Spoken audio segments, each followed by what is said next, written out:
This is the Washington Times front page for Friday, August 27, 2021.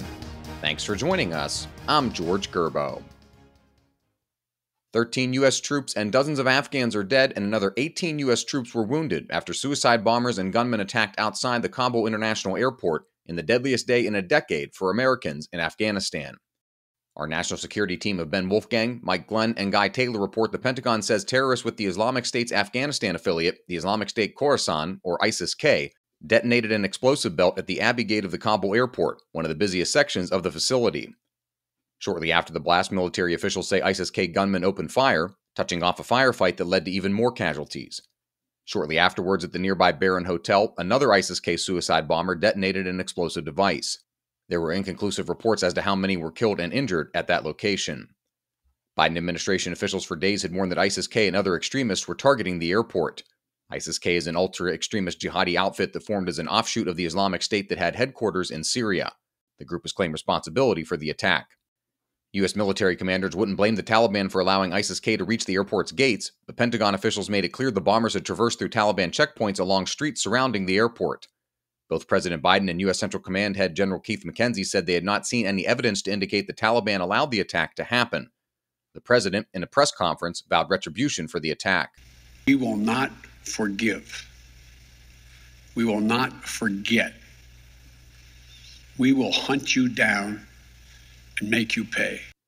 McKenzie believes the roughly 5,000 American troops on the ground at the airport are sufficient to secure the facility and continue evacuations.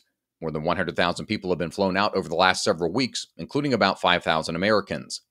The State Department says as many as 1,000 U.S. citizens are still in Afghanistan. It's not clear whether they can be all rescued by August 31st, especially in light of how dangerous the airport has become and the strong belief among the military and intelligence officials that more attacks are imminent.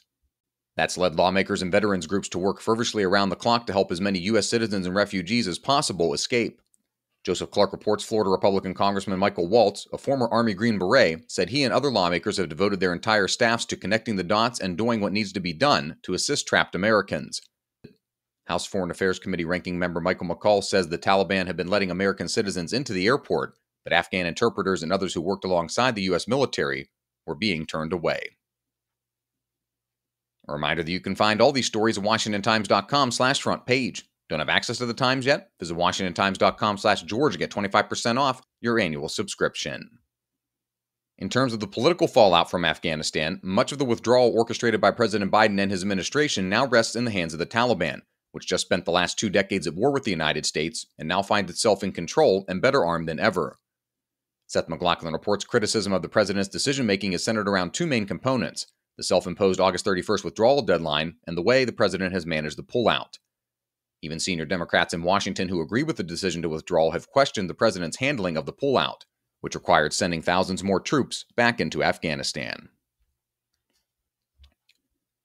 U.S. Capitol Police Lieutenant Michael Byrd has come forward in an interview with NBC News to identify himself as the officer who fired the shot that killed a rioter outside the House chamber during the Capitol riot on January 6th. Emily Zanto and Alex Sawyer report Byrd told NBC's Lester Holt that he decided to come forward to counter misrepresentations about his actions. Earlier this week, Capitol Police said Byrd was cleared of any wrongdoing for shooting rioter Ashley Babbitt in the midst of the attack. The Department of Justice also determined in June that Byrd did not act unreasonably. And finally, surging inflation has emerged as a top campaign issue heading into the midterm elections next year. Carrie Murakami reports lawmakers are getting an earful about inflation woes at town hall meetings in their districts, where voters are concerned about higher prices for groceries, electricity, and other necessities. Consumer prices rose 5.4% in the month of July. That's the highest annual increase since August of 2008. A reminder that you can find all these stories at WashingtonTimes.com/front page. You can also follow us on all of your favorite podcast platforms. Just search Washington Times on Google, Apple, Spotify, TuneIn, and more. And a reminder to follow us on Twitter and Instagram at Wash Times for breaking news, sports, commentary, and more. For the Washington Times, I'm George Gerbo.